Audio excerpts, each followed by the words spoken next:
Hello, ladies and gentlemen, guys, gals, and other pals. Welcome to Shadowrunning on MT, where we fill your pretty little noggins with some good, juicy lore. But before we do that, we're going to fill your ears with some velvety vibes and smooth tones. I'm Captain Cozy, and I'm joined by Austin. I don't even know how to follow that up. Yep, that's me.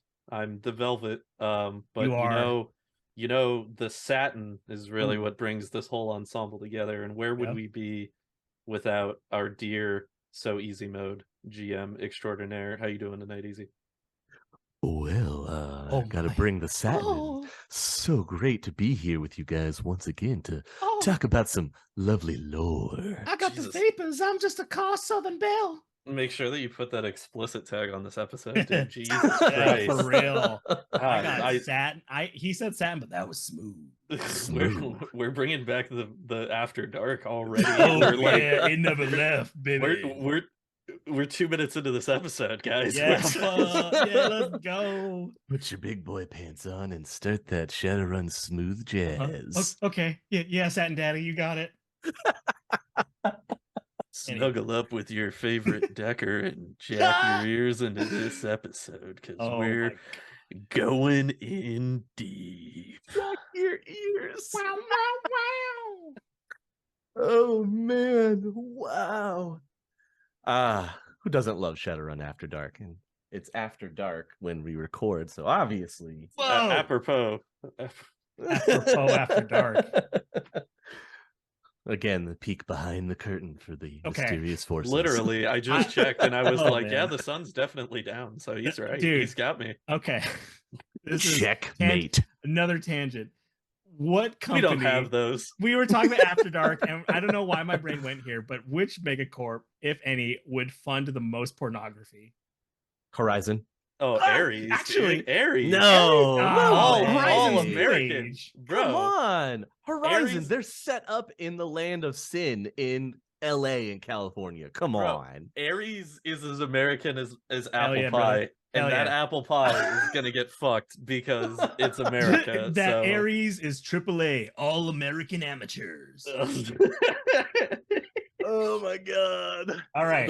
So, to be 100% fair on that, there would probably be 3 corporations that really dip into that industry. I could probably see Ares doing it. 3-way is what you're saying. Yeah, I'm menage a trois over here. And I will. I could see Ares doing it because they grabbed up a lot of like telecoms and telecommunications early on when they started out. So could see that. Horizon, definitely 100%. You got somebody that's on the forefront of Simsense technology, and you're telling me that they're not making porn with it? Bull dreck. Continuing to make. Well, and also, isn't Horizon, if I'm not mistaken, aren't they also like the super like meta positive megacorp as well? That's Evo. Oh, that's Evo. I mean, Evo. So is Evo number 3? Because I feel like Evo's got a pretty good audience, my guy. I would have to throw it up into a tie between Evo and As Technology. Okay, that's fair. Okay. Just because As Technology has the PR department to pull something like that off. In a way that's like positive. As Technology's first video release would definitely be called Blood for the Blood God, though, right? Oh, no way. And, content to be determined, but we have a working title. Booty Panthers. No way. You guys are missing it. You're missing it. It's it's blatantly simple. As Technology. Jungle Fever. Oh. I was going to say, if you want interracial, go Evo. But, Whoa. I was going to say interspecies. But I was going to go. You're right. When I said interracial, that was weird. That was so weird. I'm sorry. I had to bring race into this. I was like, no, man, I'm pretty sure that's the tagline for Ares, if I'm not mistaken. I love this show. Boy, this is a fantastic show. This is a great speaking show. of that, hey, Easy, what are we talking about tonight? Well, segues are weird. It's a weird segue, but we are talking about a corporation, so I guess that works. Getting there. So you know which company would probably not be involved in the distribution and creation of adult video pornography? Easy. Who are we talking about tonight? There we go. Master the segue. That's a good one. That's a good one. I mean, one, Seder Krupp would probably be on that. I don't see the Great Dragon making a whole lot of, You know what? smut. Oh, bro, the Great Dragon is a great name for a porn in and of itself. Oh no! I don't know, man. Like maybe like a porn biography. How come that's never been made? Where give me porn biopics? We have another podcast in the wings. Okay, we can talk about that there. It's fine. Anyway, God. Anyway, the corporation we'll actually be speaking about tonight, since we so recently talked about the land of the rising sun in Japan with the Japanacorps and all the big major corporations, we're going to talk about a little known mega giant of a corporation called Mitsuhama Computer Technologies, also known as MCT. I know you guys are super excited. Woo! MCT, sorry, yeah, I missed it. Sorry, I forgot acronyms. We're supposed to get hype with acronyms. Yeah, hype with acronyms. Yeah. So one of the reasons that we're diving into MCT is it's actually there's not a whole lot on Mitsuhama. It's very hard to dredge up some of this information when I was doing like the lore lookup. They did a lot with it in 5th edition, but I feel like in the 3rd edition there wasn't a whole lot, and 4th edition, 3rd and 4th edition, they were kind of just there. When did they come around, like in the timeline?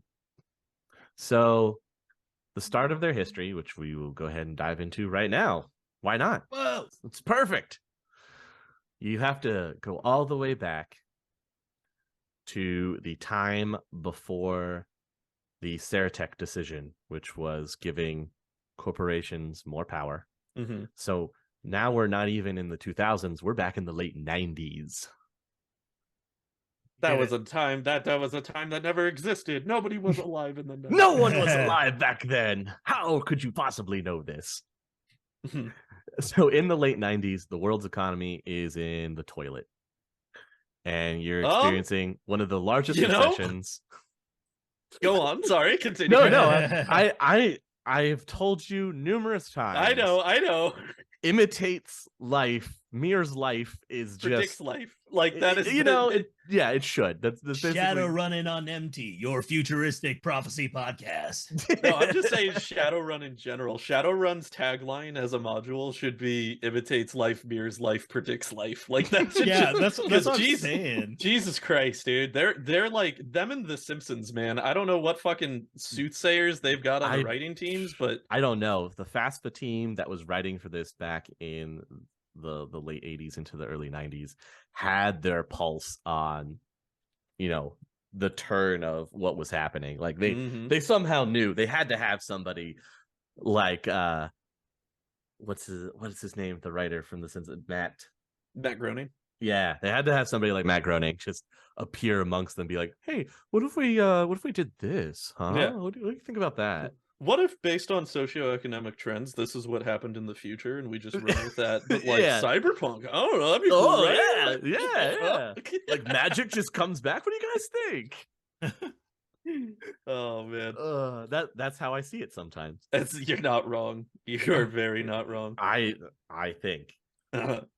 So anyway, in the late 90s, the economy is in the shitter, and this is affecting everybody. Everything's on an economic downturn. A lot of corporations or companies, because they haven't become these big corporations yet, a lot of companies are closing up their doors and letting all their staff go because they can't keep up. They can't pay. So in Japan, this affects companies the same way. And we've got this guy named Taiga Mitsuhama, who goes by Tiger. What do you know? He's this 55-year-old guy who owns a construction company that was left to him by his father. All he's got is the construction company.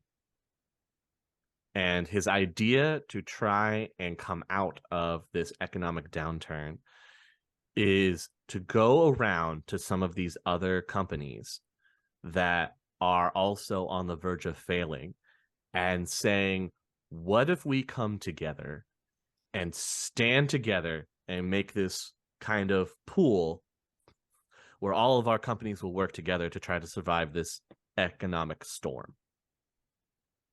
And a lot of the people that he turns to flat out tell him no. They don't see him as a leader. They don't want to rally behind him. There's just something about him that rubs people the wrong way. Maybe it's the way he talks to people. Who actually knows? He had a great slogan, which was "United We Stand," but unfortunately, wow, original. Unfortunately, couldn't get him to do so.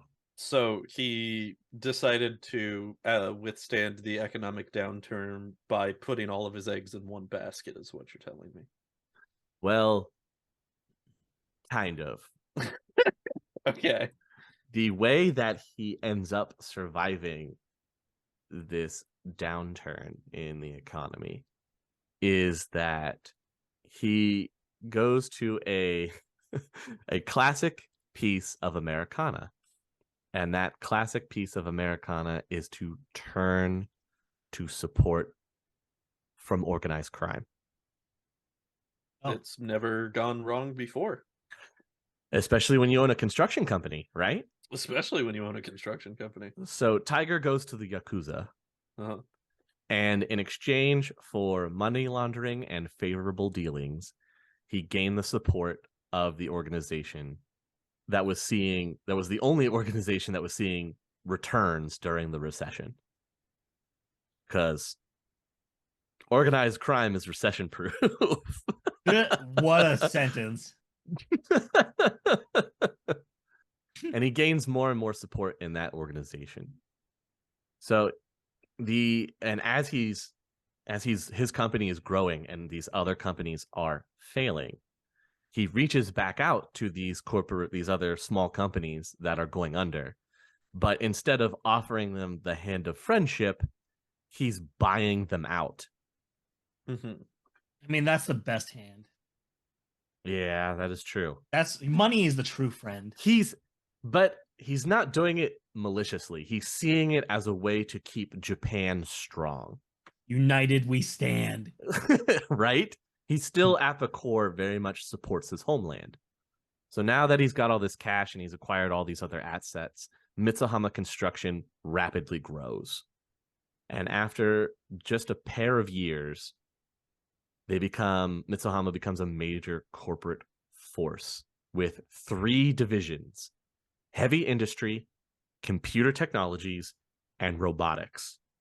These 3 things are definitely going to carry him into the future. This whole example that's put forth by Tiger ends up inspiring his son, Toshiro, who joins the corporation and continues his father's expansion and diversification. Toshiro used the same business model that his father did in snagging up struggling operations, putting money into them, and then making sure representatives that were loyal to him were the ones running things. United we stand. Well, you have to think of it. He's building a corporate empire before mega corporations even come around. He did it first. And all this groundwork is being laid ahead of time. I always find it entertaining with the story where it's like, well, the guy tried to do it the good way and it didn't work. So then he turned to the mafia, and guess what? It worked. It's crazy. He turned to evil. It's like he knew what he was talking about, but like had to go with the bad guys, I guess. It's so funny. Who knew, right? Who knew? Crime pays? Does question pay. Mark? Quite handsomely. What was the line you said about organized crime? It's recession proof. Yeah, it's recession proof. There we go. It is recession proof. Toshiro ends up being a very savvy, sly businessman who is willing to break the law while growing as a mega corporate power. Mitsuhama also grows as a first-rate research and development firm thanks to their eye for underdeveloped concepts, top-notch corporate espionage skills, and a complete lack of any morals when it comes to business. Blunt. That's what you gotta have. Or not have? Not have to keep on the forefront. And of course, being a top R&D spot puts them perfectly in line for the awakening and the eventual rush for magical knowledge. And Mitsuhama was at the forefront and had the people and resources in place to jump on it when it happened, to gather as much knowledge as they could so they could compete in what would become sort of this magic crazed, infused, wanting to understand it, research and development, how it could be used, everything under the sun. And Mitsuhama was smart enough to gather up people to research it while other people were still saying that it wasn't real. And this is at the turn when the awakening happens. You're saying magic isn't real? Well, people didn't believe it at the time when it started to come back. They thought it was just weird happenstance. But then you have these corporations that maybe see it for what it actually is and devote research into it, and that's what makes them the powerhouse that they are later on, because they've put forth the research already. Puts them on the front lines of it.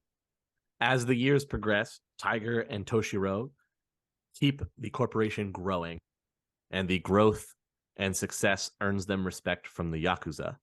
But it's not only that endears them to the Yakuza Oyobans that they reached out to. Even though that Tiger and Toshiro knew the Yakuza are basically criminals, a criminal organization, they would always treat them as if they were honored business partners. Even after they grow into a mega corporation, they still treat the Yakuza Oyobans that they had done work with as honored businessmen. Hell yeah, man. And this benefits the Oyobans that went in to help Mitsuhama in the beginning. So it's not entirely true that Mitsuhama is endeared to all of the Yakuza as a whole. It's just a few of the Yakuza Oyobans who happen to help support a floundering company at the time of its need, and it ends up growing into this powerhouse, and now they're connected to it still. And that investment truly pays off for the Yakuza, because everywhere that Mitsuhama goes, the Yakuza could follow. That's why you see them with a foothold in Seattle when Mitsuhama puts a corporate office there. Always gives them a legitimate in. Well, it's weird too, because Mitsuhama can treat them as employees technically and grant them the special privilege of extraterritoriality, so they can't be prosecuted, bring them back onto their land, give them corporate lawyers, etc., etc. So it really helps the Yakuza that, again, made investments early on. Yeah, that makes sense. It also gives Mitsuhama a hand into the shadows without having to employ a lot of Shadowrunners. Yeah, it gives a go-between so that they can have the Yakuza hire out to the Shadowrunners instead of having to have a corporate representative from Mitsuhama do it. No paper trail. Yeah, they can completely wash their hands. I like to imagine like some Yakuza from Mitsuhama just like walking up and shooting a guy. He's just like, diplomatic immunity. Yeah. Just pull a lethal weapon too. Hell yeah. And then he just scampers away back. Diplomatic immunity. Gets back in his corporate car, drives away. Flipping off the camera as he's driving away. Of course. So one of the other things that Mitsuhama has to contend with is the great dragon Ryumyo. And that was one of the first ones that showed up? He was the very first one. Okay. He was the first. Okay, that's what I was wondering. Yeah. He was the first one seen, but he didn't really start becoming involved in anything until about 2027. And that's when he proverbially sank his claws into organized crime, and he started dealing with the Yakuza. However, with Mitsuhama already being a powerhouse with them, it creates kind of a schism between the two. You have the Oyobans that supported Mitsuhama, and then the other ones that are siding with Ryumio. So it kind of splits the Yakuza between these two factions. And the only reason that the dragon hasn't acted against Mitsuhama is because of their cutting edge research that they've already done and making them powerful enough to give the great dragon pause about doing anything to them. We have mystic powers. That is pretty impressive, I'm not gonna lie. To cause a dragon to think otherwise? Yeah. Yeah. It's a pretty solid safety net. Yes, Mitsuhama's magical division definitely gives them a leg up in being able to be a contender. Yes, the MMD. yes, the MCT and D. No, it's the MMD subdepartment of MCT. You see? My brain hurts. Acronyms, Tyler. Acronyms. We talked about this. RESPECT. Find out what it means MCD? To Tyler next episode. Shadowrunnin on Empty. We need a theme song. We do. Wait, we do have a theme song. We need another theme song. Yeah, another one. Songs. More. We need a theme song for this fake sitcom that we just created right now. I have some ideas. It's gotta be snazzy too. Oh, of course, snazzy, jazzy, and full of satin. That's what I like to hear. So in the 2050s, Mitsuhama gets a very specific reputation in the shadows. Wholesome and good. Yeah, no. In the 2050s, Mitsuhama fills the shadows of the world with fear as they extend the zero zone policy to all Mitsuhama facilities around the world, making the idea of crossing the corporation's extraterritorial border a death sentence. That is what zero zone is. If you don't belong there and they catch you, they kill you. Period. There's no trying to turn you, or they don't hit you with magic dust and make you forget your memory and then leave you in the forest. Nope, they don't do that. Jesus. They bunch of savages. They just kill you. Thousands of runners lose their lives in first world sprawls like Seattle and Neo-Tokyo when they doubted the megacorp's conviction to hold their policy of zero zone. I don't know why they would doubt that. Like, that's the most calling the bluff. Yeah, call the bluff on the people that field private armies and land that they own and make their own laws on. Talk. Yeah, no, I'm good idea, dude. Yeah, I'm straight, man. That's that doesn't sound like a good plan. So this goes on to even third world Mitsuhama facilities become feared places, whispered to contain the dark spirits of the surrounding culture. Yeah, so in the 2050s, Mitsuhama Computer Technologies was the most feared company in the world. And with a name like that, you would wonder why. From one Shadowrunner report, the reputation for Mitsuhama security is supported by more than their zero zone.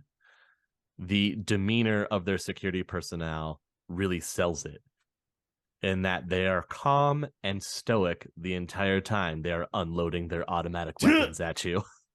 I'm just imagining they're all like the Terminator from T2 when they're just firing their guns, they're not blinking. Right? Well, how do you know that some of them couldn't be? Remember, Mitsuhama is on the cutting edge of robotics. Oh my god.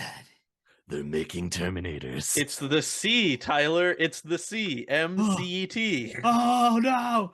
I'm just imagining a weird body horror thing where, like, not body horror, but like they swap people in the dead of night and you just don't know. And then they say a code word, they fucking turn to a Terminator. Yeah, why not, man? Dude, it's just LMDs. They're just they made LMDs. No, that's like one of my worst irrational fears. How do we know that the Great Dragon hasn't actually just been a robot this entire time? Is what I'm. Serious forces, my use God, tons of guns.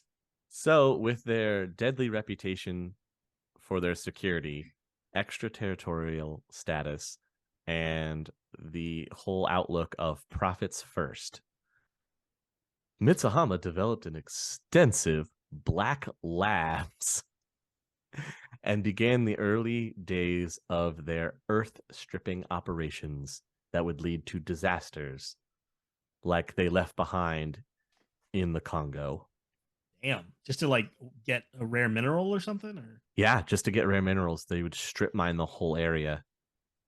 Ooh. To the point that a lot of things that were around these sites started to become toxic. Oh no.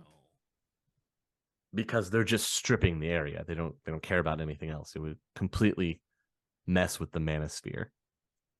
Okay, I was wondering if magic changed how we find rare resources, or if we found more rare resources. We found more because there's like orichalcum and stuff. Mm-hmm, yeah. Interesting. Keep digging. Got to find that unobtainium somehow. How are you supposed to get unobtainium? How are you supposed to obtain it if you don't look for it? Truly no other way. Not one. Facilities in the major sprawls became known for their safe environment and the awe-inspiring presence of MCT security officers in full body armor walking around on patrol. Keep the peace. So you have the one area feeling the safest in the world, and the other being plundered for all it was worth, including the lives of their citizens, kind of using them as cheap slave labor. Stand united. United we stand. Yep. United we stand. That's what I'm thinking about anytime it's like a utilitarian, like weird culture like that. That's all I'm hearing is like, this is how they're justifying their crazy stuff they're doing. So Mitsuhama has a strong culture of honor and respect for authority. Go figure, a Japanacorp that has a culture of honor and respect.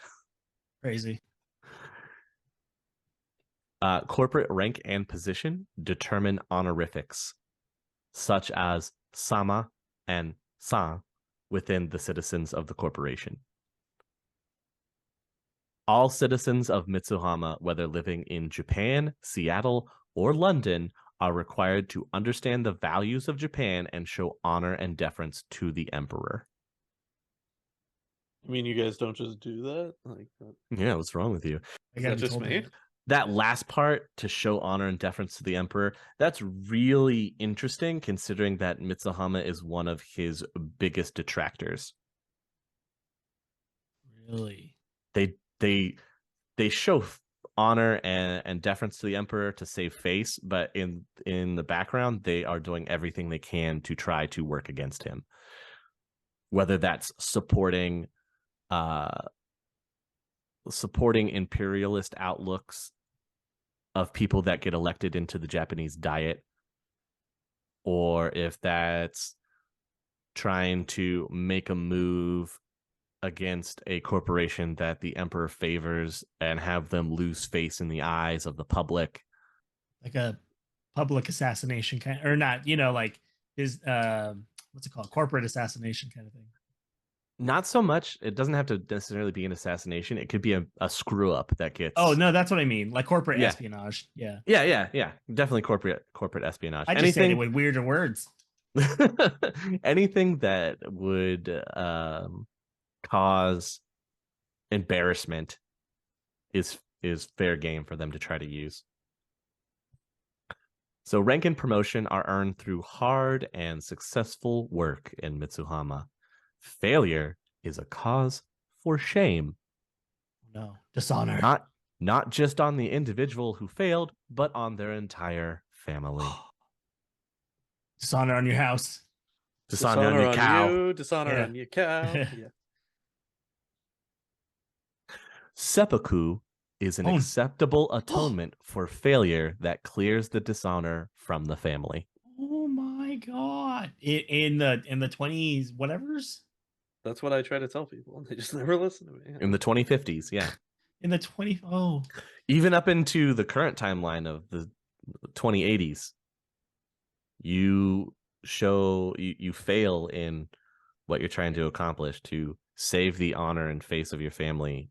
It is acceptable for that individual to commit seppuku. Yeah, that's acceptable in the 2020s. I don't know what you guys are freaking out about. You're acting like it's some new thing. Yeah, just don't be dishonorable. I don't know what to tell you. Oh no, I was planning on being dishonorable this weekend. I was making time for it and everything. I guess I'll just cancel those plans. You should probably cancel that dishonor plan. Dang it! I saw that tweet you were drafting on your phone about the Emperor. I know what you were gonna say. I just don't do it, man. I couldn't figure out enough like emojis to express my emotions. You have to have the correct amount of emojis. They have to be acceptable. Smiley face, winky face, smiley face. No, smiley face, winky face, smiley face. Yeah, it's smiley face, winky face, clown face. Oh, everybody knows. You keep them guessing, face, dude. You gotta keep them guessing. Yeah. Exactly. Followed then by a bacon emoji and a knife and fork. Yummy. The story all its own. The MCT of today is the truest sense of the word mega corporation. They have stakes in businesses on every continent and in almost every country. I'd like to have stakes in every continent. Yeah, dude. Goals. Yes. Hashtag goals. Hashtag Brazilian bistros. Deliver unto me your meat on a sword, please. Your words were never spoken. So if the hidden subsidiaries of Mitsuhama were revealed, it would probably be that they literally have their hand in every country. They dabble in every research field out there, and they are at the head of a lot of them.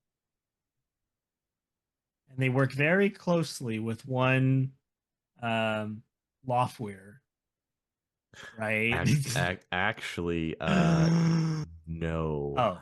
Loftware is not happy with Mitsuhama because they took the top spot in the corporate rankings. So yeah, good. Seder Krupp isn't number 1 anymore.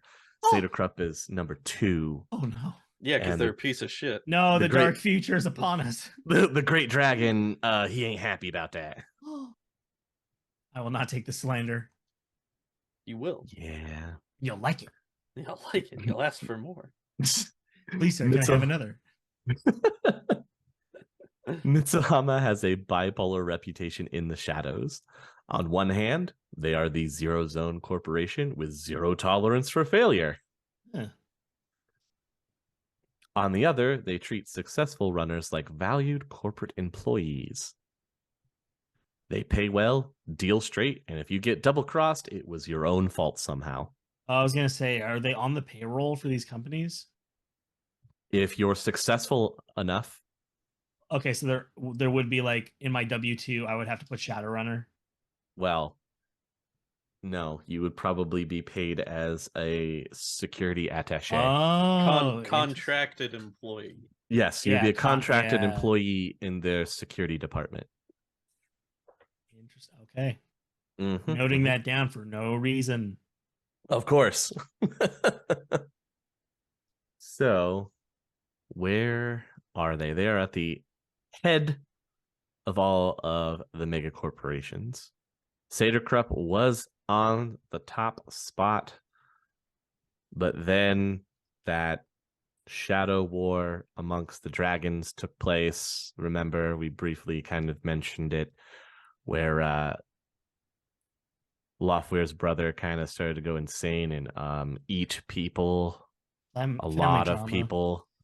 Yeah, not a good look. And so other dragons were called in to stop this reign of terror, and stuff happened. We'll eventually talk about the Dragon Shadow War. But because of this, MCT sees an opening to be able to extend their corporate holdings and their reach without being stopped, and they take this opportunity. In much the same way that Mitsuhama started out, they take the same approach during this time of turmoil. Only this time, instead of small corporations that they just buy out and bring into the umbrella of MCT, they're going to single A and double A corporations and reaching out to them to bring them under the fold. Just absorb more like corporate mass, I suppose. Yes. They were going after double A and single A rated corps. They would bring them under the MCT umbrella, and they were paying like base dollar for these companies. What is base dollar? Like the minimal amount. They weren't negotiating. They were basically going up to them and saying, here's how much we'll pay you to acquire you. And they did this because they knew the corporate audit results. It's kind of rigged. Yeah, it is kind of rigged. When they're able to see the value of the corporation at the same time that that corporation is getting their slip of, here's a roundabout how much you're worth. And then to have this mega corporation show up and say, we'll give you that exact amount and then fold you in to us. What's the term? Stand united. Yeah, stand united. Stand united or else. Yeah, stand united or else. Stand united asterisk. Yes. Of course, Saderkrupp isn't going to take this lying down and will eventually make moves against them, especially against some of the smaller subsidiaries that they're acquiring. MCT has to really kind of solidify their power that they're gobbling up. But you can see the shadows are already heating up with the possibilities of these runs against these smaller corporations that belong to the bigger corporations to try and do damage to them. I mean, it makes sense. Some of the most subtle, like crazy warfares are just between companies. Seeing in Shadowrun especially, it's like their own movies. Right. So the cooperation between the Japanicorps outside Japan is one part of MCT's growth and success. But that could be coming to an end with rumblings at home. Back in Japan, have Shiawase, with their ties to the imperial family, trying to make sure that MCT understands their proper place in Japan. What is their proper place? Is to be a part of Japan and work with what the emperor is decreeing. That's what they should be doing. Interesting. But they're off gallivanting all around the place. And remember, Shiawase is tied to the emperor through the emperor's wife. And so they're making rattlings back in Japan to be like, hey, come on, know your place. At this point, who has like more power within Japan, like the emperor or the corporations? It's still back and forth, but with the acquisition, all the acquisitions that MCT is going through, they are fast approaching becoming extremely powerful. As from these buyouts, they are becoming the largest mega corporation in not only the nation, but possibly the world. And of course, this is putting pressure and strain on the cooperative relationship between MCT and Shiawase in places around the world that don't understand the culture of bending to the will of the emperor. So in these other places where Mitsuhama has set up corporate offices like Seattle and London, they understand the honor and ranking system within MCT, but that doesn't necessarily mean that they fully understand it, nor do they want to listen to an emperor in a place that they don't even live. Oh wow, it's like the colonies kind of thing. Yeah, it is kind of like the colonies.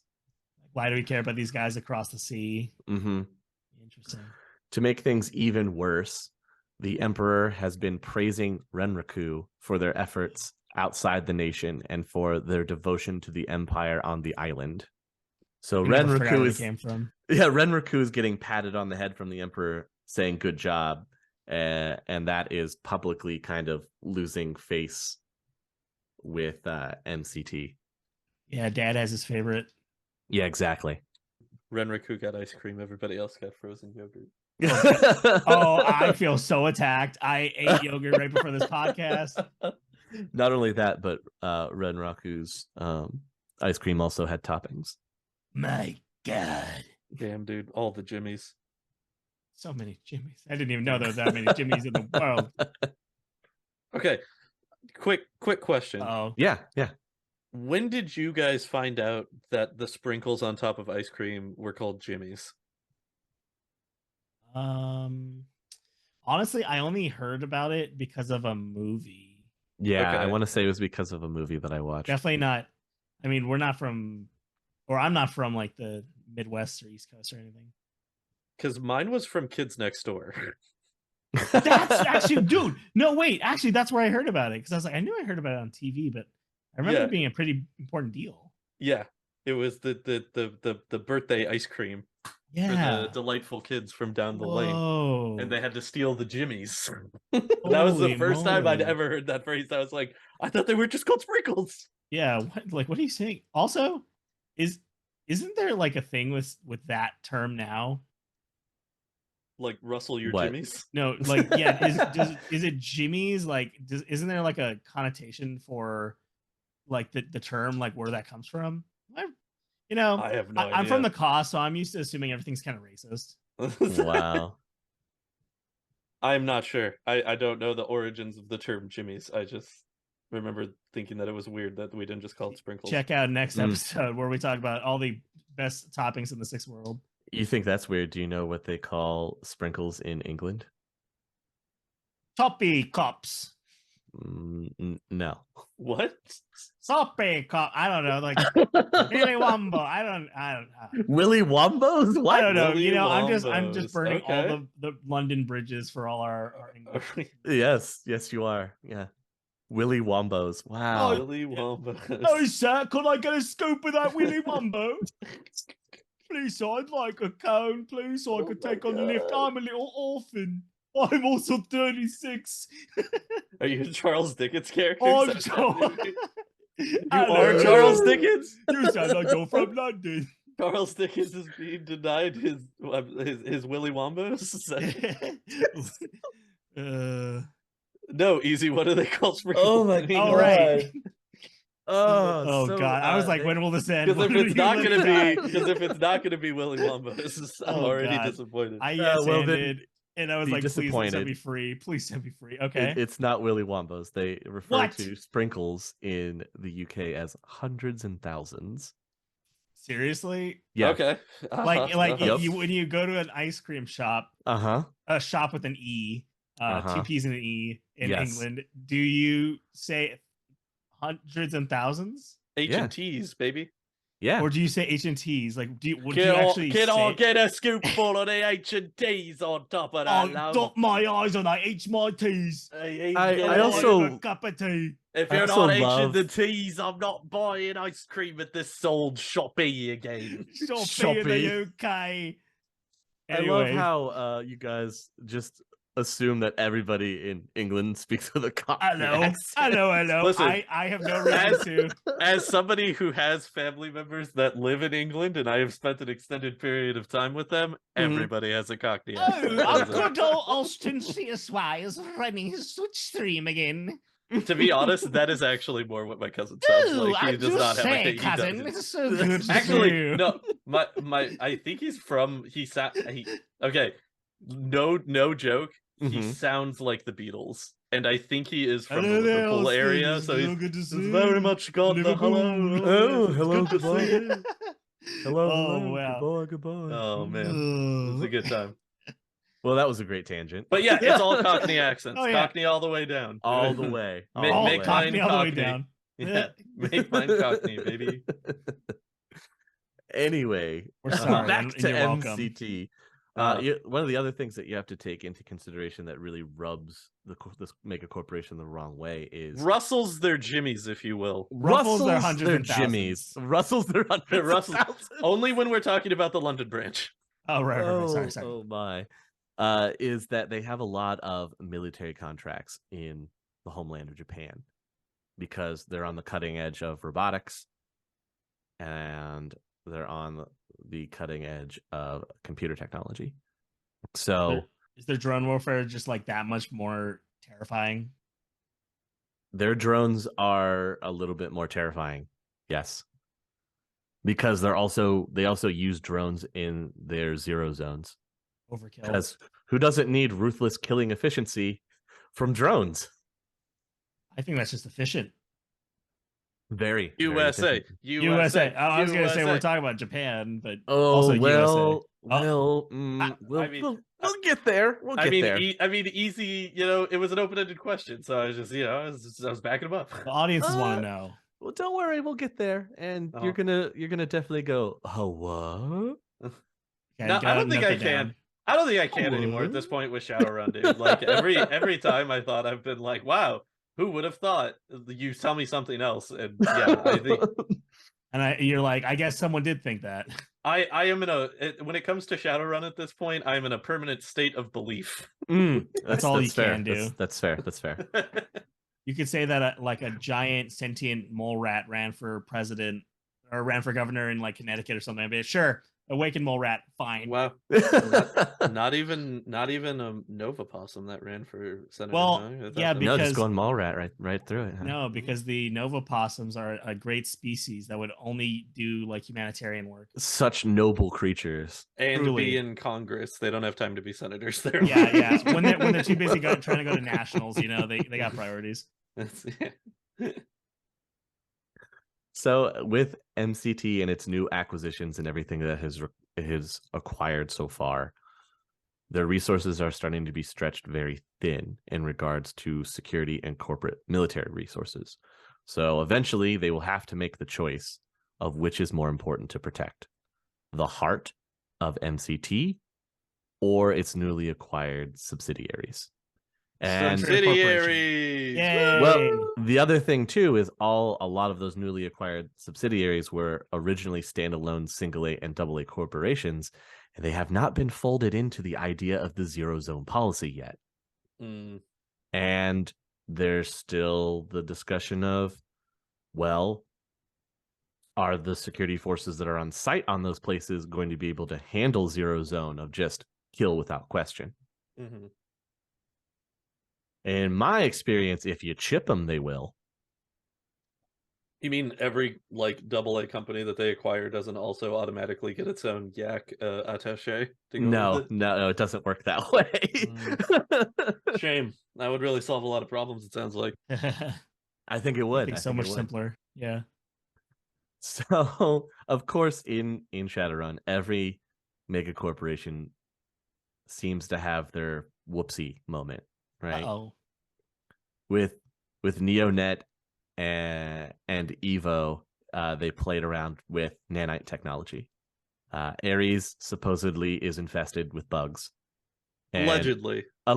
And Wu Jing won't stop messing with mana lines and the mana sphere. And of course, the Shadow community is well aware of the As technology love of blood. And of course, Renner Crew had their good old Seattle shutdown mistake.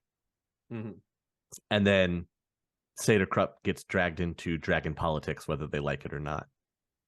Yeah. The whoopsie for Mitsuhama is great whoopsie. Technomancers. I'll do it. MCT has had Technomancers on their minds for over a decade from when they first appear from the second crash. The efforts of MCT not only have them as one of the world's best resources on all things arcane, but also on all things techno arcane. MCT has done some of the most extensive research on the resonance, the dissonance, emerging, immersion, and the Renaissance realms. So they just want all consciousness. They're all about trying to find out more about these anomalous people that are able to use the Matrix like it's thinking. Because that's what technomancers are. Right. So if you're a technomancer and you want access to a place that can show you everything you need to know about being the best technomancer you can be, somehow get your hands into MCT.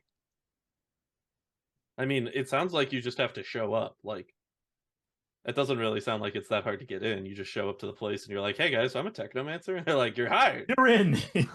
Well, Johnson, clear out your desk by the end of the day. This is the dark side of it. Well, no. Are there any dark sides in Shadowrun, really? I know, Come right? on. Okay, wait, no. Dunkelzon makes the brightest light in the world. I like to think of these all as silver lining opportunities, you know? It's not So corporate growth. It's all a matter of perspective, really. Of course. The best analogy is MCT is a great place to learn about technomancers, just as Atslan would be a great place to learn about magic.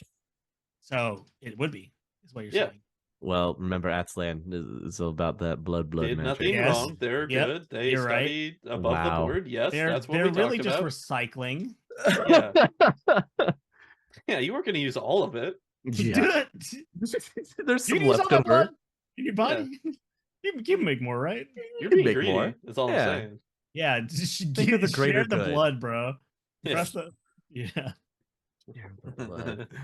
So after the last crash, when technomancers begin to appear, Mitsuhama is quick to start looking into this phenomenon. Of course, it starts under the guise of helping them.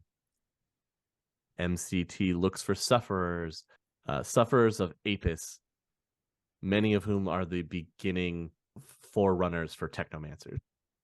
And they do this to under the guise of helping them. The help came in the form of brain scans and dissections. Of dead creatures? Of technomancers, often performed while they are still alive. Oh, no. I'm pretty sure the word you're looking for there is vivisection. I don't like any of these sections. Can we leave this section? Dissection? Weird. It's definitely not called live section. Definitely not called live section. This is how I cope. And for those at home, remember, Apis is the artificially induced psychotropic schizophrenia syndrome, often pronounced apes. It's a condition that makes a user distracted to the real world while in the presence of wireless matrix signals. It is very common for victims of dump shock from Crash 2.0, though some people who did not experience Crash 2.0 may still suffer from apes. If you suffer from apes, you may be due for compensation. Eligible for compensation. Fuck! Come to MCT, where we will help you. So they've got 1-800 Empire has a whole new ring if it's from Japan. Right. So they're performing these tests, and the supply of apes patients was limited, and MCT needed more research subjects. So what did they do? They turned to the shadows and hiring Shadowrunners to begin to retrieve suspected technomancers. Oh. Early on, this just looks like regular old snatch and grabs. Once the reality of electrokinetics hit the world, which is the powers that technomancers can wield, people in the know begin to see what MCT was up to. And of course, this creates a schism amongst Shadowrunners. You have the people that'll take the jobs and collect the people because new yen is new yen. Then you have people that will take the jobs and disappear the technomancer. And then you have a third faction that wants to pull the technomancers together to keep them away from MCT, but also build a group to resist them. And all of this is now coming back to haunt MCT in the 2070s. Groups of technomancers around the world are coming together to make coordinated attacks against Mitsuhama. I mean, that makes sense. Yeah. And since technomancers primarily are more powerful in the Matrix and not in real space, they are hiring out to mercenary forces and Shadowrunners to keep themselves protected. Especially since MCT is such a dangerous foe with strong Matrix-based assets, since they were one half of the corporations that built the new wireless Matrix setup. And of course, the zero zone policy, again, makes it very scary to try to do anything on Mitsuhama controlled territory. Would not recommend. No. There are technomancers that try to infiltrate MCT by actually working there. Some of them do make some progress. Eventually, they are found. And when they are found, they quietly disappear into the MCT labs. To be helped. To be saved. Yeah, this is all to help. All to help them. Yeah. The MCT is just crazy for technomancers. Part of this is to keep them on the cutting edge of research, like they did with their magical efforts. MCT has facilities all over the world trying to manipulate the forces behind the abilities of technomancers. Their research seeks a way to instill this ability artificially in others, to use the energy in conjunction with regular tech, or to try to create technologies to limit these abilities and identify gainful economic strategies from the abilities. So they're trying to market technomancer abilities and be able to put it into tech to where regular people could have this installed and be able to do what technomancers do. And that would be groundbreaking. Like you could just super lucrative. You could become a technomancer through through augmentation is what they're working towards. Terrifying and so cool at the same time. Like you could just make super soldiers essentially. I see no problems here. Yeah. I mean, that's probably what they'll eventually steer towards, especially with their military contracts. But right now, the one way that MCT is combating the technomancers is with heavy research into the dissonance. Which remind us again, is that an event or is that just a general occurrence? The dissonance is the anti-resonance force of the Matrix. It's this whole debated thing. Think of it as the chaos. Okay. Like dissonance, technomancers, and Otaku often believe that data should be corrupted. Oh. They thrive on instability and glitches within the Matrix and believe this is a way the Matrix should be. Full of bugs? Yeah. And chaos. So it's a bunch of trolls. Well, and MCT is working with that dissonance idea to try and create combative efforts to limit technomancers, like limit their powers. Oh, I see. Nerf technomancers. Nerf technomancers now. It's in the patch notes, guys. It's coming in next patch notes. Can't wait for the next season. Of course, that may be one of the big areas that MCT is concentrating on right now, though it's not the only one. Even though it doesn't say it anywhere in their name, Mitsuhama Computer Technologies is also an arcane powerhouse. In that they have a lot of them, or? They have a lot of magical knowledge and research, but to stay on the cutting edge, you've got to find new ways and push boundaries. Remember, pushing boundaries with magic can be dangerous or disastrous. I don't think I've ever heard that before. No, of What's course the not. worst that could happen? Human. So the way MCT is beginning to push this level, opening astral gateways to explore metaplanes in search of answers to arcane mysteries. Oh, okay. So this is like the warp. Kind of, yeah. Remember, right now, they have no idea how many metaplanes actually exist. And being able to physically get there is very daunting and almost unheard of. And MCT Magic Division is working on ways to open astral gateways to send people in to find these metaplanes. The multiverse. Kind of. Yeah. They have excursions trying to go as often as possible, but it's an ever-expanding field because the multiverse could, in fact, be infinite. Of course, that doesn't stop MCT and their long list of expendable employees. Well, yeah, if you send them through and then they just don't come back, that's no severance. Yeah. Take them out of the books. That's one more. Right? All their paycheck you get to vacation keep time every is week. down the toilet. I know. That's Yeah. just money back in your pocket.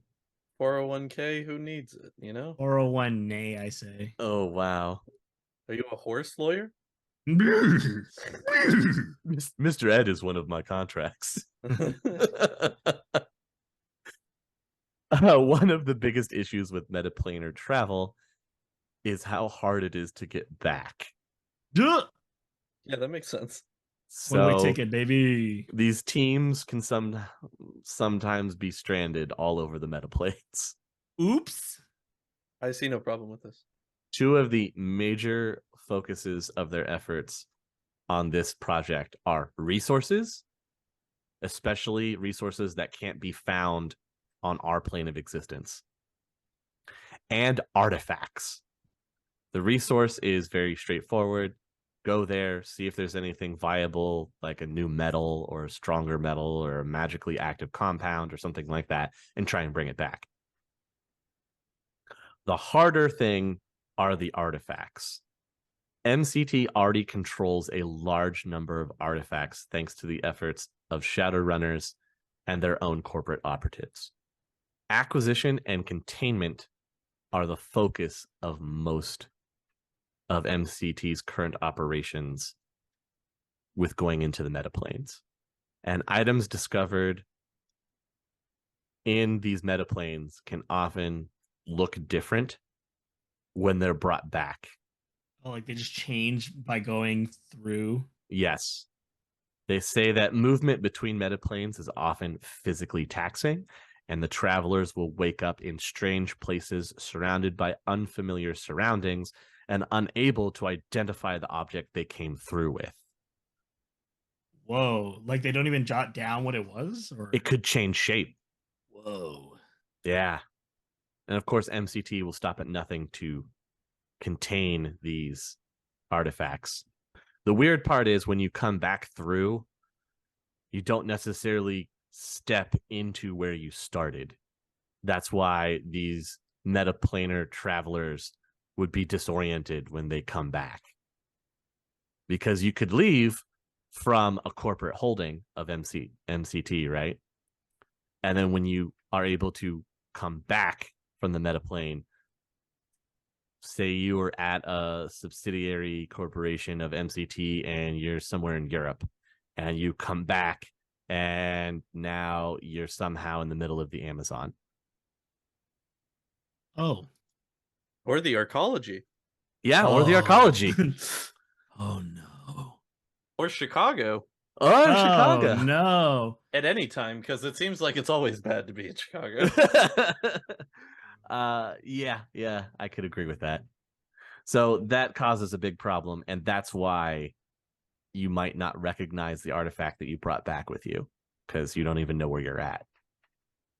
Oh, weird. So kind of like, could they record stuff and then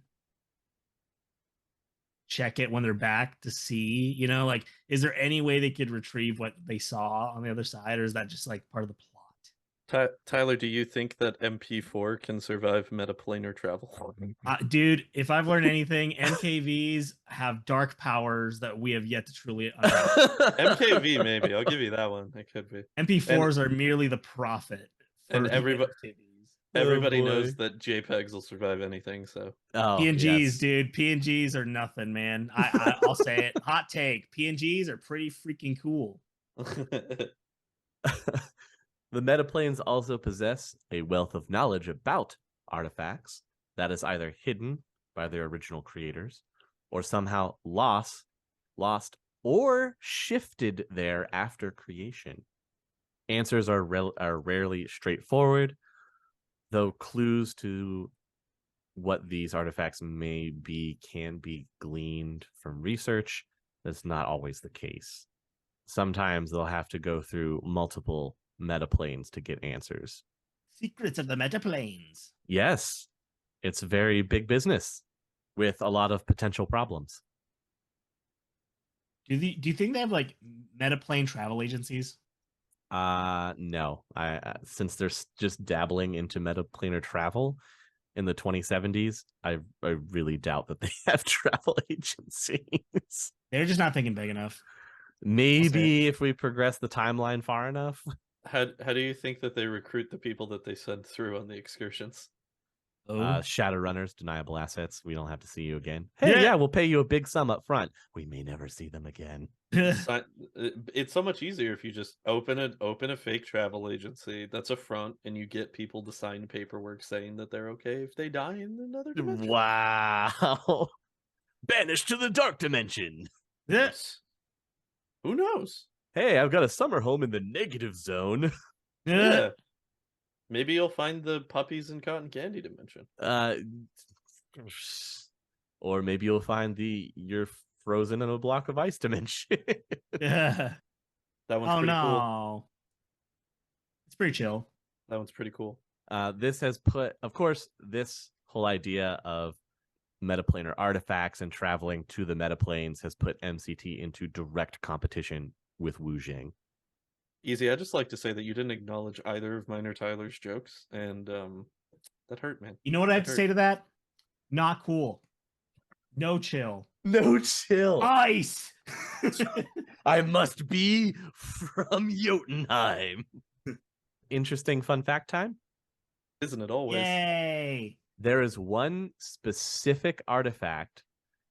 Actually, it's more of a set of them that has been a major focus for both MCT and Wu Jing to recover the components. And this is of a powerful tarot deck that was thought to have been created in another metaplane and brought here through a spike during the last down cycle of magic. It's a magic tarot deck? Yes. Okay. Cards are rumored to exist around the world, with one rumor even putting a card in the ice cap within the Arctic Circle. It was on ice. It was. No consistent information has come out about this collection or the specific value, benefit, or location of all the various cards. The wildest rumors allow a person with the entire deck to weave a person's fate. Cool. You could see why mega corporations would be interested if that were the case. But is that only if you have all of them? That's if you have the whole deck. But what, like, do they have, like, I want to know the stats on each of the cards. If there's like one that like gives me like the talismans from Jackie Chan Adventures, one gives me super strength.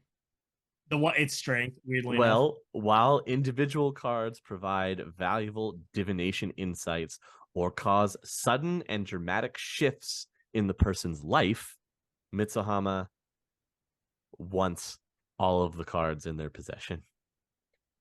Wow. As does Wu Jing. I'd be more surprised if you don't want that.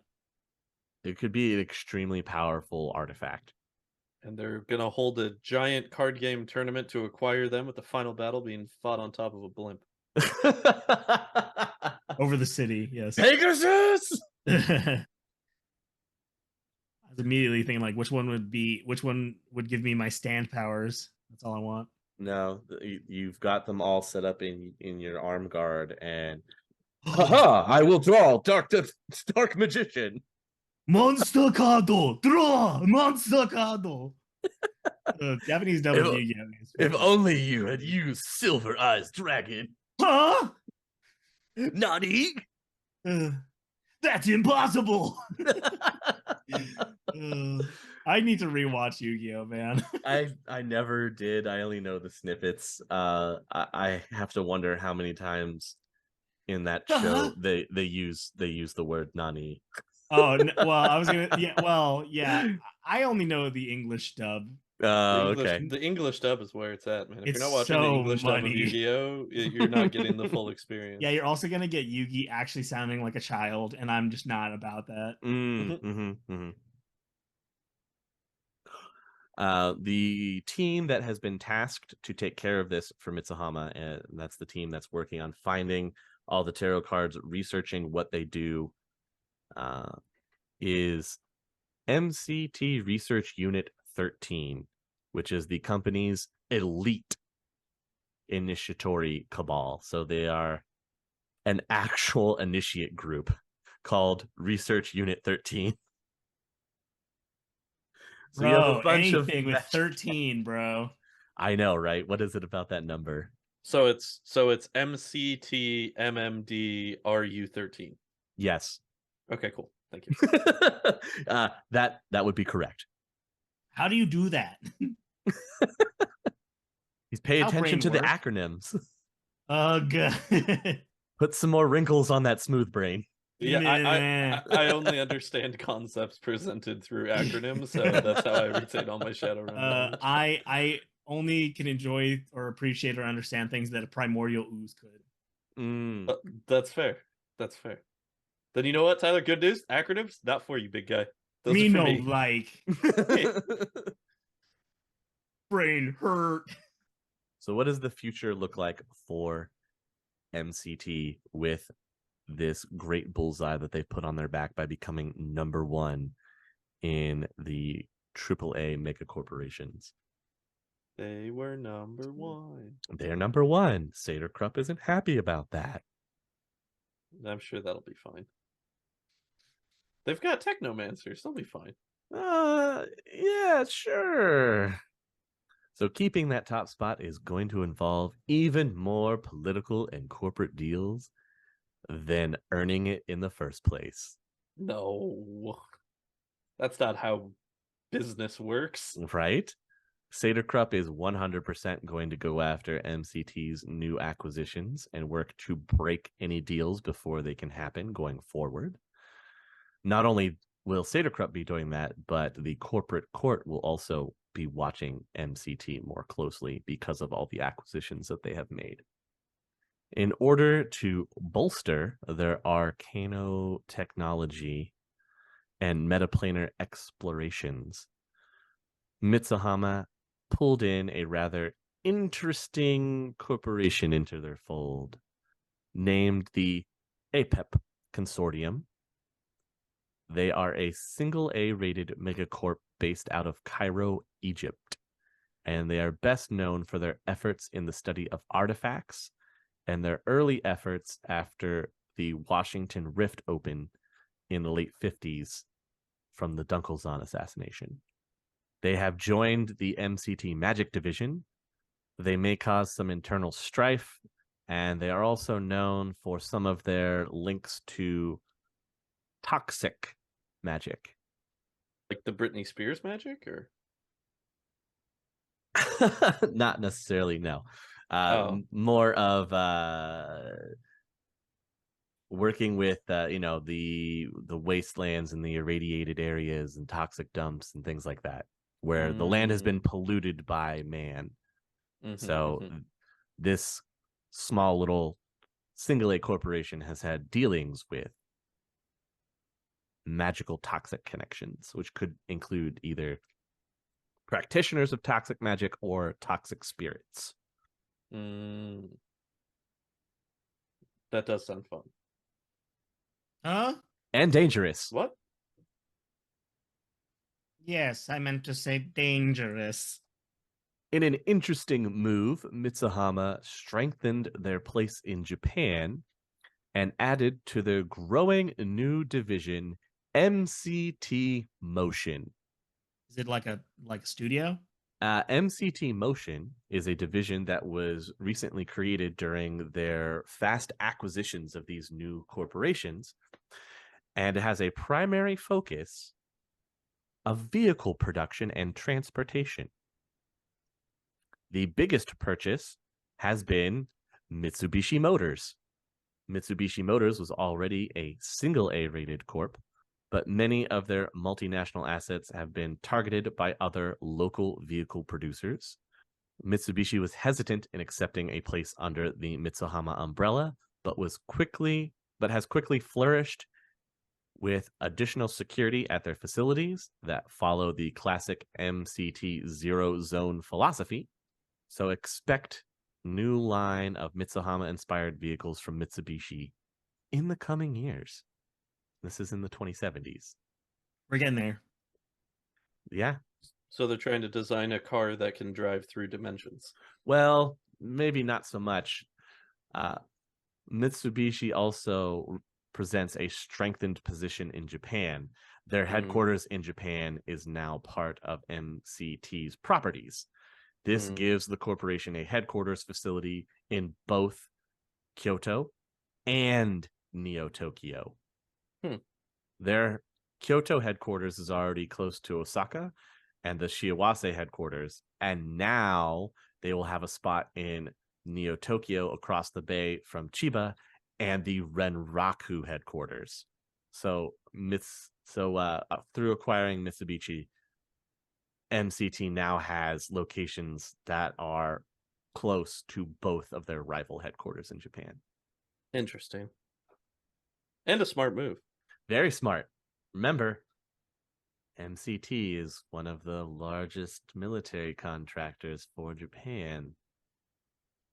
People have speculated that if MCT wanted, especially with acquiring all of this new wealth, perhaps there could be a military coup in the future of Japan to bring back the imperialist mindset.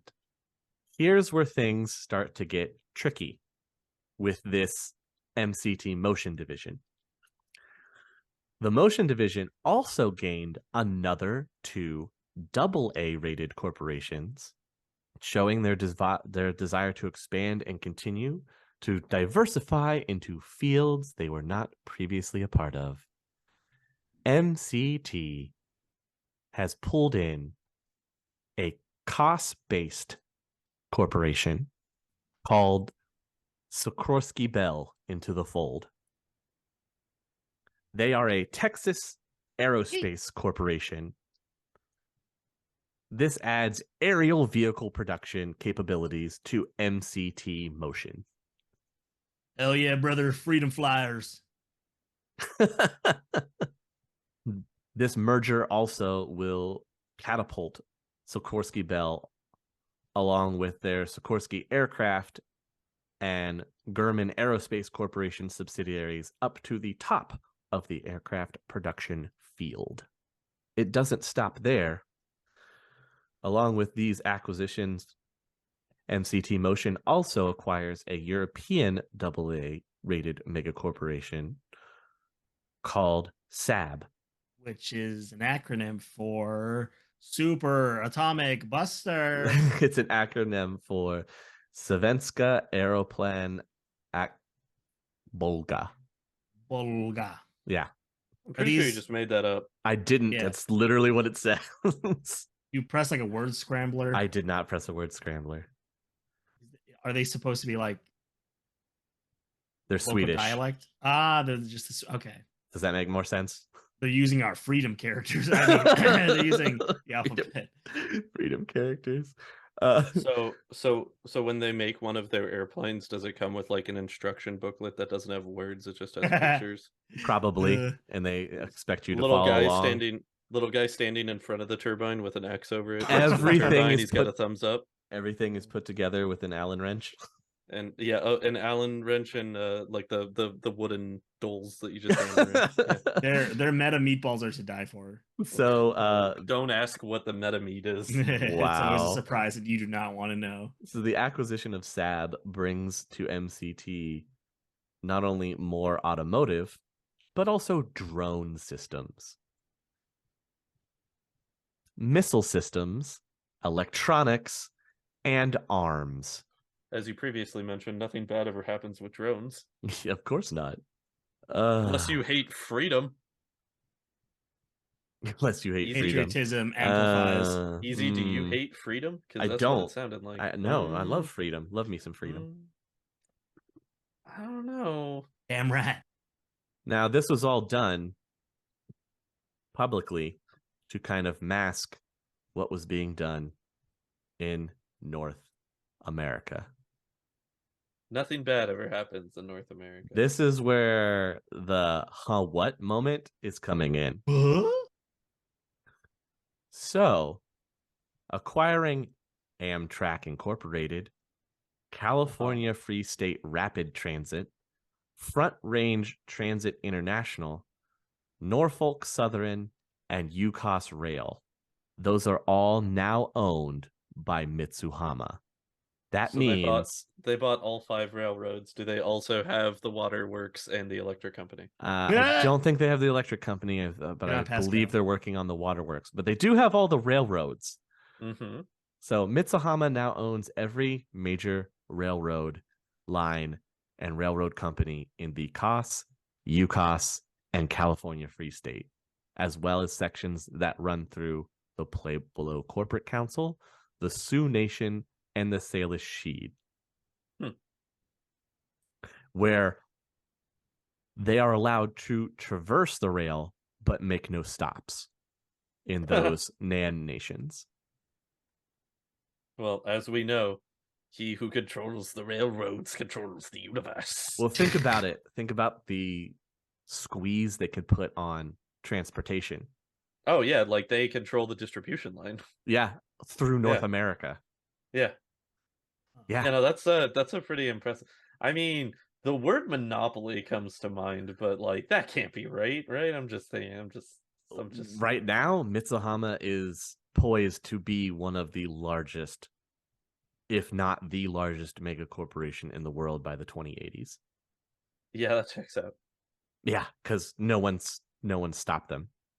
I appreciate that it always seems like it's like, and then Mitsuhama got this idea and nobody stopped them and it worked and now they just have more power. Mm-hmm. Like that's pretty much the entire story of Mitsuhama at this point. Like, well, it gets even weirder from here.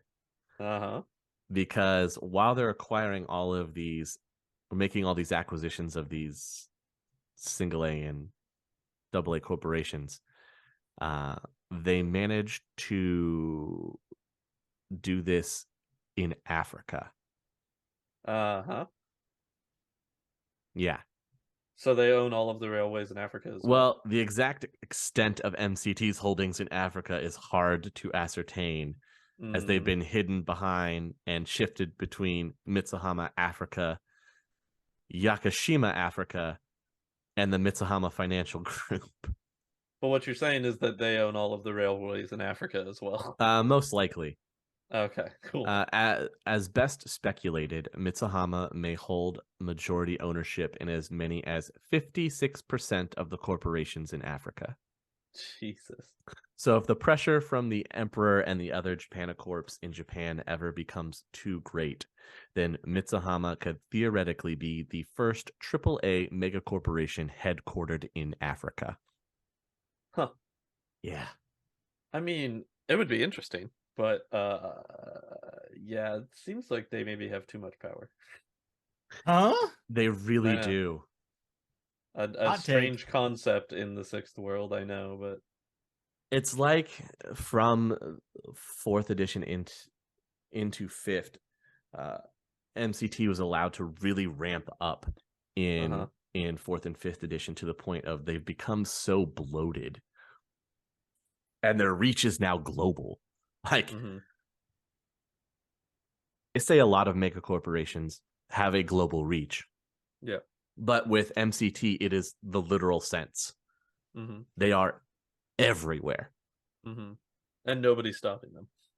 No, which makes me think that in the newest edition of Shadowrun in the 2080s, something has to give or something has to happen to MCT to bring them back in line for balance of power, or else things will drastically start to spin out of control, and MCT will end up owning like their own country. Because no one will be able to oppose them. I mean, the good news is that they could just keep the same acronym and just call it Mitsuhama Country Technology. I suppose that is something. Silver lining, gentlemen, and everything. Hell yeah. So that's what MCT has been up to in the Shadowrun world. Busy. Very busy, and getting away with it just because of the other things that were happening. You have the Dragon Shadow War that just distracts Lothwir. You have the fallout with Horizon in Boston with the destruction of their headquarters and the AI possessing people. Whoopsie. Not a hack, no, not a glitch, a feature. Right. And that leaves nothing in the way to stop MCT on the rise and doing all this stuff quickly in the background before these other mega corporations can kind of get back on their feet to try and put a stop in their plans. Mm-hmm. If anything, something will probably give Matrix-wise with the Technomancers and the backlash from massively experimenting on them. Mm-hmm. But I don't even know if that would be enough, you know? Yeah. It's like 3 or 4 other of the megacorps are going to have to come together to ruin MCT's day. Mm-hmm. At least that's how I see it. Or at least 2 megacorps and 1 great dragon. Or a couple great dragons. Great dragon. Or a couple great dragons. Well, therein also lies the problem. I mean, their magic research division is already strong enough to hold off Ryumio, or at least keep him in check. So, but what about Ryumio and Lothwir? Come on now. I mean, who knows what they've got cooking in those magic labs? Most ambitious 2 crossover. Dragons, I don't know, man. Holding off 1 or keeping 1 at bay is an oppressive feat all on its own. That's fair. Plus, getting Ryumio to work with another dragon is difficult, especially Lothwir. The greater good. Will they see it that way? Is the problem. Greater good. Sorry, I was late. So what do you guys think of this shadowy organization? Abbreviations, too many. They do have a lot, and that goes to show how much they're hiding. Amount. No. The right amount, I'd say. Yeah, it's too obfuscated by all of the acronyms for me to even figure out how to get into the front door of this company. Well, when you get into that front door, make sure that you have a badge that says that you should be there, or else zero zone policy. No, that's cool. It's like really, it's like its own really hyper functioning ecosystem. That's scary, but they're definitely like a force to be reckoned with, which is cool. I think they are one of the forces to be reckoned with in the shadows, just because they're on the forefront of so much of the important technology that is being used in Shadowrun currently. Scary. It is very scary when you think about it. Now, I want a protection force that's all mechanized samurai. Well, sir, you may be turning to Renraku then for their specialized security forces who are known as the Red Samurai. That's so dope, but also we need to steal that. this company has to steal that. That's it. That's my hot take. So with all of that negativity and terribleness, I figured there needed to be something to punch us up, you know. So a fun little tidbit that I did find are the top 10 video games for corporate drones in the 2070s. Now you mean like wage slaves? Yeah, I mean wage slaves. Okay, corporate drones. All right. Are you ready for the top 10 list? Let's go. At number 10, you have Life's a Bitch. It is a life management sim where the goal is to drive your sim family insane. Oh my god. So Sims. Yes. Yeah. So Sims. Yeah. That's a bitch. Sims. Number 9, Beat the Market. It is a Zurich orbital trade sim. So if you like corporate trading and stock market stuff, what a fun game, huh? Okay. When you start, what was it called? Beat the Market. Beat the Market. When you were saying Beat the Market, I was thinking of VR and Beat Saber. And I was thinking it's like you got to do corporate espionage to a rhythm. That would be hilarious. I was imagining a side scroller beat 'em up where you like punch stock. Yes. Rise. Sell. Yeah, stock market crash. Yeah. Oh, that's such a good name for a finisher. Right. Stock market crash. What was the stock market event? The Black Wednesday or Black Tuesday or something? Is Black Monday. Black Monday. Make that Finn Balor's new finisher. Let's go. Oh wow. I'm just imagining stock market crash being like Colossus's ultimate from Children of the Atom, where he just jumps up in the air and then just missile pile drives himself down. Oh, make it happen. Somebody make this game. All right. This game is better than the game that you told us about. That game sounds like garbage. I want to play this game. Number 8. Yeah, number 8. Miracle Shooter, which is an AR combat game. Where you play as an angel. Maybe. And you're saving people by sending them to heaven. With divine bullets. Oh no, it's like Postal, but good guys. Are you trying to say Postal isn't good guys? Uh-oh. Whoa. Yeah, remember, guys, let me tell you about this little game called Hatred. I don't know if you've ever heard of it. Oh my god. Oh no. Yes, I have heard of Hatred. My god, that game. You ever want to blow off steam?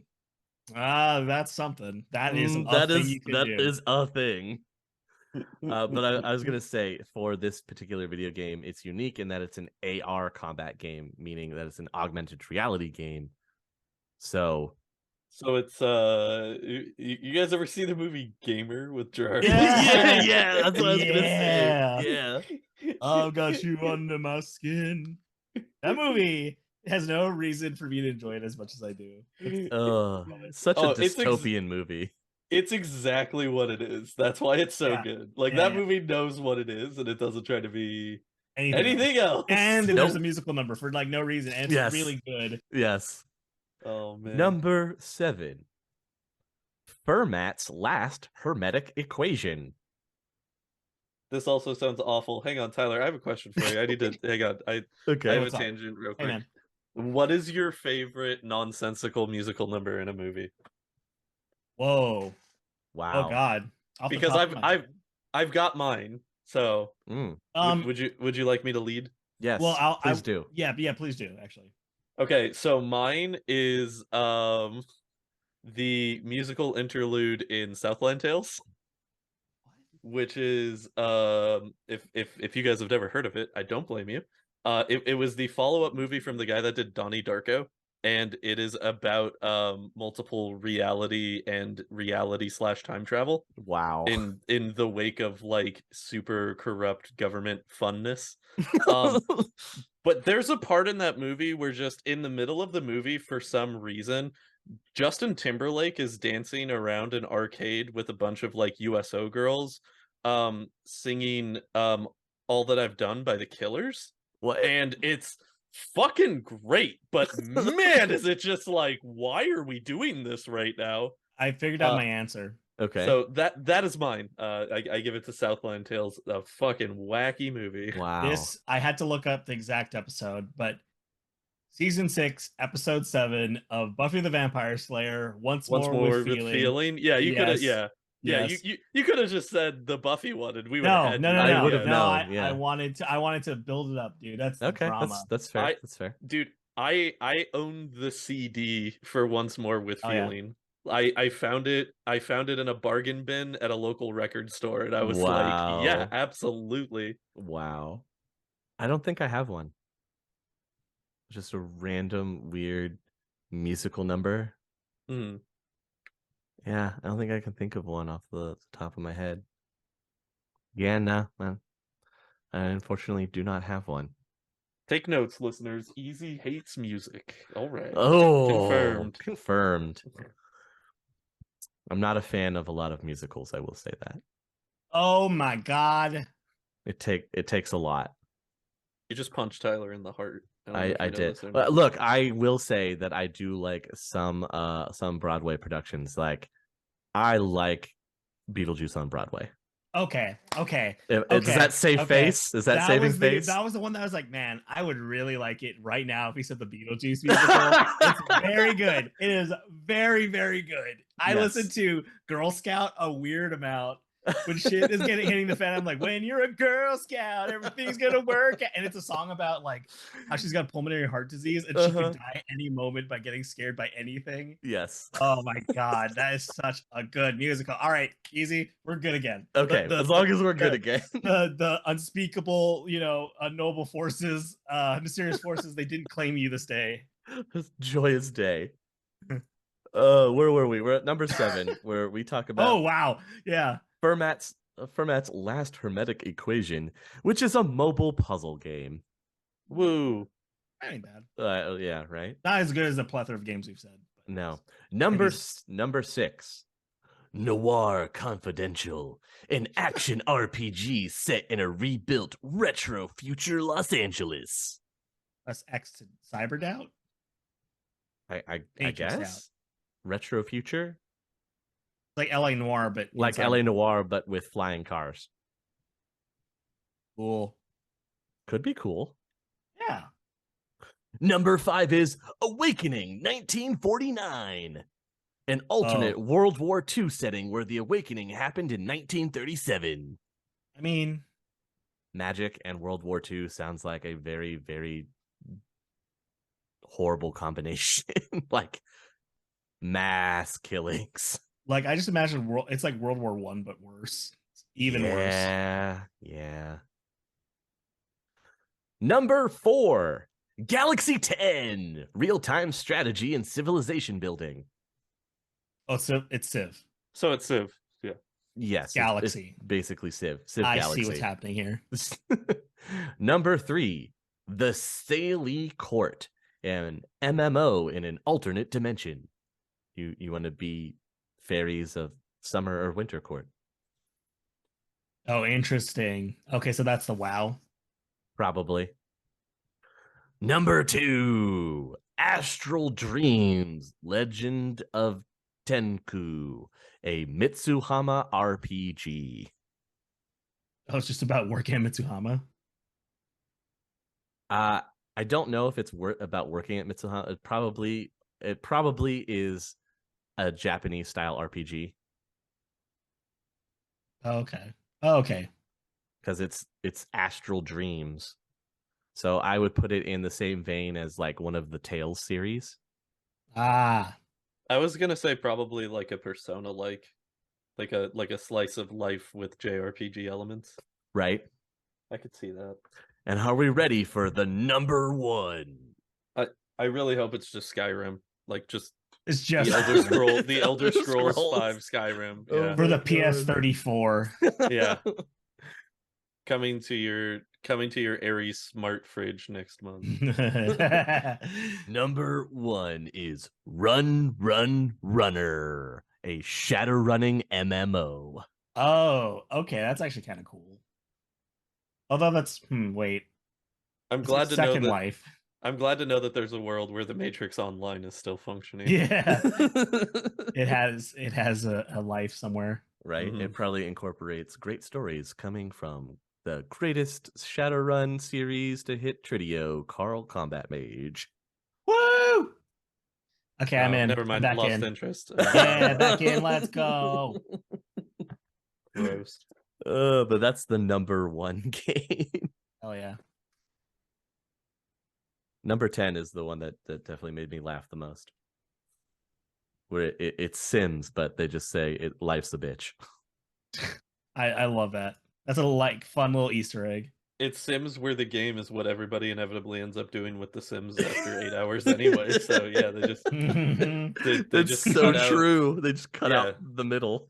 Yeah, they just cut out the onboarding. And of course, even in the far dystopian future that is Shadowrun, of course, there's a game in the top 5 that has to deal with World War II. Boy. I mean, it is an annual release, so That's true. I'm surprised they didn't put in like 6th World FIFA and fucking Farming Simulator 2070. Like, Desert Wars 2. Yeah. You know, how did 6th I find it sus that 6th World FIFA didn't crack the top 10. Like, yeah, there's not a sports game in here makes it kind of sus on the list. Yeah, like how is there not like an urban brawl game? Like, oh yeah, that would be cool. Urban brawl video game. I bet it would be AR. Yeah, see, Man. Bro, it's like adult laser tag. But it'd be like from Starship Troopers, where you get shot and you have you've got the electric shock holding you on the ground. You have the disabling vest on, so you're out. Yeah. Oh my god. Oh man. I like our list better. And again, number 1, Elder Scrolls 5 Skyrim is the correct answer. It'd be Elder Scrolls AR at this point. I mean, we already have Skyrim VR, so we're not that far off. Now you can experience it in augmented reality everywhere you go. Instead of seeing the neon flash of signs, now it's the great stonework and materialization of magic from the dragons. You mean I can actually make 300 leather fucking pouches in order to maximize my blacksmithing in real life? Yeah. Easy? I can maximize my blacksmithing in real life now?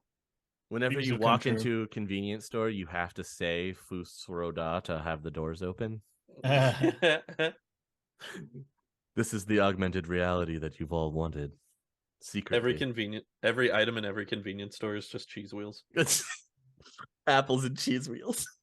Oh, do I want the nutty cheese wheel or do I want the creamy cheese wheel?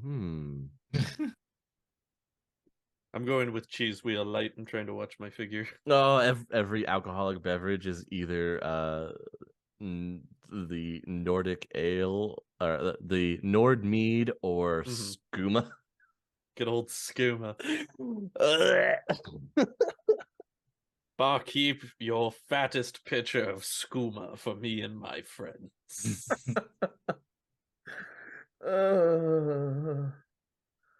Yeah, see, our list is way better. Our list is way better. Our list is way better. We'll have to put it out to our listeners as well. Come up with your ideas for Sixth World video games. 6th World FIFA would just be better Blood Bowl. Although at this point it seems like anything's better than Blood Bowl 3, so... Bugs everywhere. What a bad game! Alright, so... What a bad look. It seems like MCT is probably up to no good, but, you know, who's definitely up to no good. I mean, they're traveling the metaplanes looking for artifacts. Presumably. They're experimenting on technomancers, and they have become one of the largest bloated mega corporations in all of Shadowrun. I feel like that's the crowning achievement. Think about that. They're the biggest mega corporation in Shadowrun. It is pretty impressive. How do you let something like that happen? You go magic poppycock, or technomancers. They're not real. As Tyler would like to say, willy wobblers. Wombly wimblers. Thousands. Wimbly bimblies. Hundreds and thousands. That's the most upsetting fact of the night. Hundreds and thousands. What are you guys doing? How can you possibly count that many sprinkles, Tyler? It just makes sense to shorthand, okay? That's It doesn't make sense. Oh, wow. All right. I think with that, we can wrap up MCT. Do you guys have any final thoughts about this nefarious mega corporation, Japanacorp? No, just seems pretty bad. Seems pretty bad. Seems bad, bro. Seems bad. Yeah, seems bad, man. Or maybe not. I don't know. Who knows in Shadowrun? It's all up to the eye of the beholder, I guess. Yeah. All right, guys. What if Mitsuhama is secretly like the Japanese translation for Dunkelzon, and he's been alive again this whole time, and he's just like trying to run a megacorp to help everybody? I don't know, man. Remember, Dunkelzon is traveling the metaplanes as a cyber zombie. He sure is. So maybe they're trying to save Dunkelzon. Well, I highly doubt that. Maybe easy. They're trying to save Dunkelzon. I guess you can continue to hope, but I'm gonna go with a big fat no on that one. Pessimism gets the best of you. It does. It does. This is Shadowrun we're talking about. Come on. How many upbeat, positive things have really happened? That's what I'm trying to change. I'm here for the change, please. All right, you guys. As always, I want to thank you for hanging out with us this evening. But before we go, if you would like to help us out and keep us going with more information for us to be able to bring you these sweet, sweet lore, then all you have to do is head on over to that good old Patreon, and that's patreon.com/critical_hits. And when you join there, it's just good old 5 new yen a month, and you get all the bells and whistles. You get the inside scoop. You'll be able to listen to the Worm Talk episodes that we're getting ready to drop. By the way, guys, questions are up for the patrons to answer. Last time I checked, to be able to put together our next Worm Talk. I'm super excited to read those as soon as we get them. And of course, this will get you shouted out at the end of all of the future Sinless episodes, and Sinless Season 2 is coming back soon. Be on the lookout for it. Come join our Discord so you can see when these announcements are made, because that's where we generally share all of our sweet, sweet Shadowrun data with everybody else. Tyler, Austin, anything else to add for this evening? Nope. That'll do it. Sounds good. You guys, give us your ideas for your video game top 10 list of the Sixth World. And as always, we will catch you all on the next one. The Topps Company Inc. has sole ownership of the names, logo, artwork, marks, photographs, sound, audio, video, and/or any proprietary materials used in connection with the game Shadowrun. The Topps Company Inc. has granted permission to Critical Hits to use such names, logos, artwork, photographs, sound, audio, video, and/or any proprietary materials for promotional and informational purposes on its website, but does not endorse and is not affiliated with Critical Hits in any official capacity whatsoever.